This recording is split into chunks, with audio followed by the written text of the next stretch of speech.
कहानी की शुरुआत एंड्रयू नाम के एक लड़के से होती है जो अपने शराबी पिता रिचर्ड और बीमार माँ के साथ सिएटल शहर में रहता था। एंड्रयू बहुत ही ज्यादा शांत और शरीफ किस्म का लड़का था, जिस वजह से स्कूल में अक्सर उसे काफी परेशान किया जाता और साथ ही उसके कजन मेट के अलावा उसका कोई और दोस्त भी नहीं था। इधर रिचर्ड भी अक्सर एंड्रयू को बेवजह पीटता था, जिससे परेशान होकर एंड्रयू ने एक कैमरा खरीद कर उसमें सब कुछ रिकॉर्ड करना शुरू कर दिया। स्कूल से वापस आते वक्त मेट ने उसे एक पार्टी में साथ चलने के लिए पूछा, जिसके लिए एंड्रयू पहले तो तैयार नहीं हुआ, पर मेट के बार बार बोलने पर वो आखिरकार मान ही गया। इसके बाद वो मेट के साथ पार्टी में तो गया, पर वहाँ पहुँचते ही मेट ने उसे अकेला छोड़ दिया। जिसके बाद अपना टाइम पास करने के लिए एंड्रयू ने पार्टी को रिकॉर्ड करना शुरू कर दिया और तभी उसकी नजर केसी नाम की एक व्लॉगर पर पड़ी, जो ठीक उसी की तरह पार्टी को रिकॉर्ड कर रही थी। दोनों के हाथ में कैमरा होने की वजह से उन दोनों में तुरंत ही बातचीत शुरू हो गई, पर तभी मेट वहाँ आकर केसी को अपने साथ ले गया। जिसके बाद एंड्रयू ने फिर से पार्टी को रिकॉर्ड करना शुरू कर दिया, पर इस बार एक आदमी को लगा कि शायद एंड्रयू उसकी गर्लफ्रेंड की वीडियो बना रहा है और इस बात से गुस्सा होकर वो एंड्रयू को गालियां निकालने लगा। जिसके बाद एंड्रयू गुस्सा होकर पार्टी छोड़कर चला गया।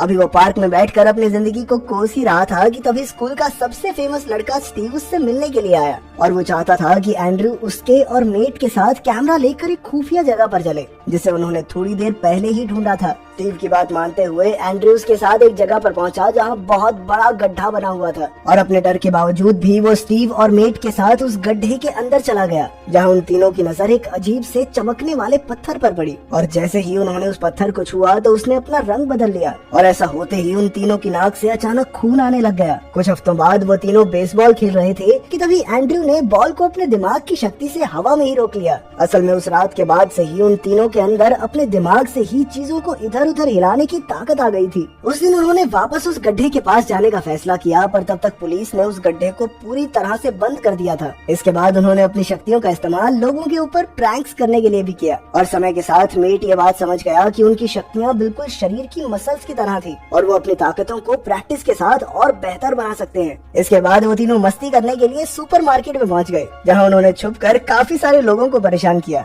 जिसके बाद वो तीनों एक रेस्टोरेंट में गए, जहां एंड्रयू ने उन्हें दिखाया कि कैसे वो अपनी शक्तियों का इस्तेमाल अपने बचाव में भी कर सकते हैं। रेस्टोरेंट से निकलने के बाद स्टीव भी अपनी शक्ति का इस्तेमाल करना चाहता था और इसीलिए उसने एक अनजान औरत की गाड़ी को उठाकर दूसरी जगह पर पार्क कर दिया। ये देखकर तो वो तीनों ही बहुत ज्यादा खुश थे, क्योंकि आज तक की सबसे भारी चीज थी जिसे उन्होंने उठाया था। पूरा दिन मस्ती करने के बाद जब वो तीनों वापस घर जा रहे थे, तभी अचानक एक गाड़ी उन्हें बार बार पीछे से हॉर्न मारकर परेशान कर रही थी। गुस्सा होकर एंड्रयू ने उस गाड़ी वाले को सबक सिखाने का फैसला किया, पर जैसे ही उसने गाड़ी पर अपनी शक्तियों का इस्तेमाल किया तो वो सीधा एक तालाब में जाकर गिर गई। ये देखते ही वो तीनों तुरंत ही उस तालाब की तरफ आ गए, जहाँ स्टीव ने समय रहते उस गाड़ी के ड्राइवर को बाहर निकाल लिया। जिसके बाद उन्होंने पुलिस को इस एक्सीडेंट के बारे में बताया। इस हादसे के बाद मेट एंड्रयू से बहुत ज्यादा गुस्सा था और उसने सुझाव दिया कि उन्हें अपनी शक्तियों के इस्तेमाल के लिए कुछ कानून बनाने चाहिए। जिसके बाद उन्होंने फैसला किया कि वो कभी भी किसी जिंदा चीज पर अपने जादू का इस्तेमाल नहीं करेंगे। कुछ दिनों बाद स्टीव ने एंड्रयू और मेट को मिलने के लिए एक जगह पर बुलाया, जहाँ पहुंचकर उन्होंने देखा कि स्टीव अपनी शक्तियों की मदद से हवा में उड़ रहा था। ये देखकर वो दोनों भी बहुत ज्यादा हैरान हुए।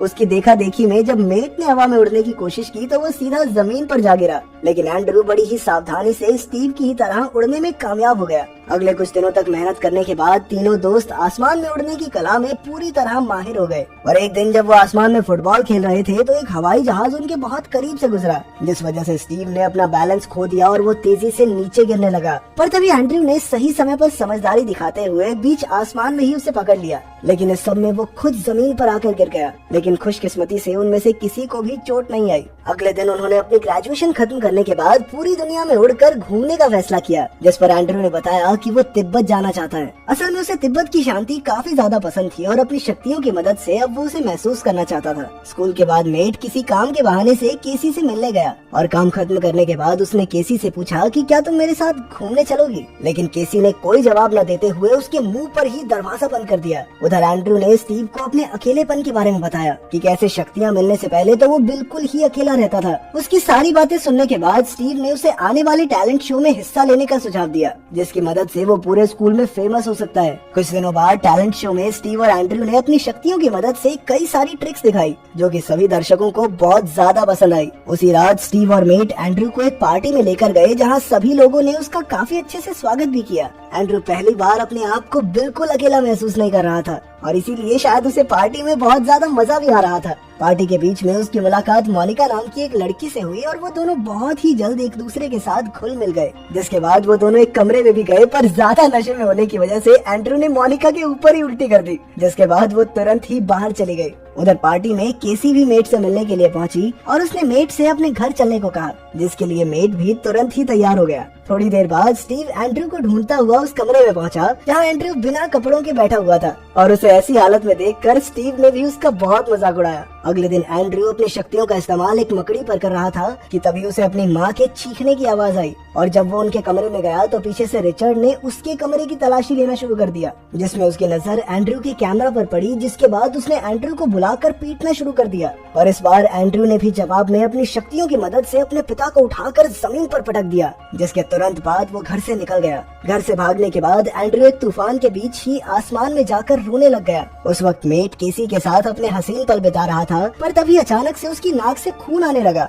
उधर स्टीव की नाक से भी खून आ रहा था और इसीलिए वो उड़कर सीधा एंड्रू के पास आ गया, पर तभी अचानक से स्टीव के ऊपर बिजली गिर गई, जिस वजह से उसकी मौके पर ही मौत हो गई। अगले दिन स्कूल के सभी बच्चे स्टीव के अंतिम संस्कार पर आए, जिसके बाद मेट ने सीधा जाकर एंड्रू से पूछा कि भाई सच में बता कि क्या हुआ था, लेकिन एंड्रू ने कहा कि मुझे इस बारे में कुछ नहीं पता। पर थोड़ी देर बाद वो वापस स्टीव की कब्र पर आया और उसकी बात न मानने के लिए अपने दोस्त से एक आखिरी बार माफी मांगी। अगले दिन जब एंड्रू स्कूल पहुंचा तो उस पार्टी में हुए हादसे की वजह से सभी लोग उसका मजाक उड़ा रहे थे, पर अब एंड्रू पहले की तरह सुनने वाला नहीं था और उसने अपनी शक्तियों की मदद से एक लड़की का दांत ही निकाल दिया, जिसे देखकर सभी बच्चे बहुत डर गए। उसी शाम मेट स्कूल में हुई लड़ाई के लिए एंड्रू को समझाने के लिए उसके घर गया, पर एंड्रू उसकी कोई बात सुनने को तैयार नहीं था। उनकी बहस इतनी ज्यादा बढ़ गई कि मेट ने एंड्रू को मुक्का मारने की कोशिश की, पर एंड्रू ने उसे भी अपनी शक्तियों से रोक दिया, जिसके बाद मेट चुपचाप वहाँ से चला गया। अगले दिन जब एंड्रू अपनी माँ के लिए दवाई लेने एक केमिस्ट की दुकान पर पहुंचा तो उसने देखा कि सभी दवाइयाँ बहुत ज्यादा महंगी थी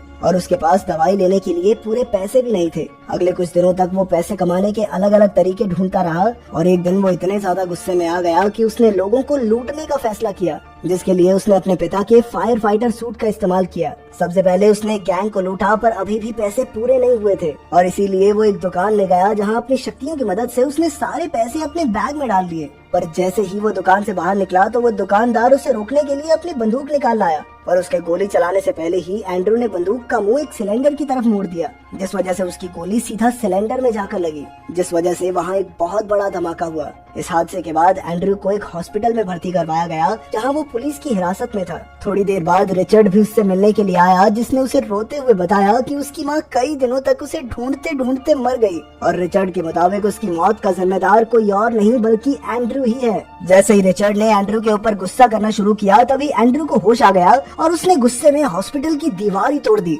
जिसमें रिचर्ड को भी काफी चोट आई। उधर मेट उस वक्त एक बर्थडे पार्टी में था और अचानक ही उसकी नाक से खून बहने लगा, जिसे देखते ही वो समझ गया कि एंड्रू बहुत ज्यादा गुस्से में है और साथ ही उसकी नजर हॉस्पिटल में हुए धमाके की न्यूज पर भी पड़ी। मेट तुरंत ही केसी के साथ हॉस्पिटल की तरफ भागा, जहां पहुंचकर उसने देखा कि एंड्रू ने रिचर्ड को हवा में पकड़ रखा था और बहुत जल्द वो उसे नीचे गिराने वाला था। मेट ने तुरंत ही हवा में उड़कर सबसे पहले रिचर्ड को बचाया और उसकी ये शक्ति देखकर वहाँ खड़े सभी लोग हैरान रह गए। इसके बाद वो अपने दोस्त को शांत कराने के लिए गया, जिसने उस वक्त तक पूरे शहर में तबाही मचानी शुरू कर दी थी। मेट ने बार बार एंड्रू को रोकने की कोशिश की, पर वो उसकी कोई बात सुनने को तैयार नहीं था। आज एंड्रू पूरी दुनिया से अपनी बुरी जिंदगी का बदला लेना चाहता था। इसके बाद उन दोनों में जबरदस्त लड़ाई शुरू हो गई, जिसके बाद उन्होंने कई सारी बिल्डिंग्स और ऑफिसेज में तोड़ फोड़ मचा दी। लड़ते लड़ते वो एक जगह पर पहुंचे जहां पुलिस ने उन्हें चारों तरफ से घेर लिया, पर जैसे ही पुलिस ने उसके ऊपर गोली चलाई तो एंड्रू ने सभी गोलियों को हवा में ही रोक दिया। उसका गुस्सा इतना खतरनाक था कि उसकी एक चीख के साथ सभी गाड़ियों और बिल्डिंग्स के शीशे टूटने लगे। मेट जानता था कि अब एंड्रू को कोई नहीं रोक सकता और इसीलिए उसने मजबूरन पास में मौजूद एक स्टैचू के भाले को अपनी शक्ति की मदद से एंड्रू की छाती के आर पार कर दिया, जिसके बाद 2 मिनट के लिए तो हर तरफ शांति छा गई और जैसे ही पुलिस मेट को पकड़ने के लिए आगे बढ़ी तभी वो खड़ा होकर वहाँ से उड़कर भाग गया। कुछ समय बाद मेट बर्फीले पहाड़ों के ऊपर उड़ता हुआ तिब्बत पहुँचा, जहाँ एंड्रू हमेशा से आना चाहता था। इसके बाद उसने एंड्रू का कैमरा वहाँ लगाकर एंड्रू से सभी चीजों के लिए माफी मांगी। साथ ही उसने अपनी शक्तियों का इस्तेमाल सिर्फ लोगों की भलाई के लिए करने का वादा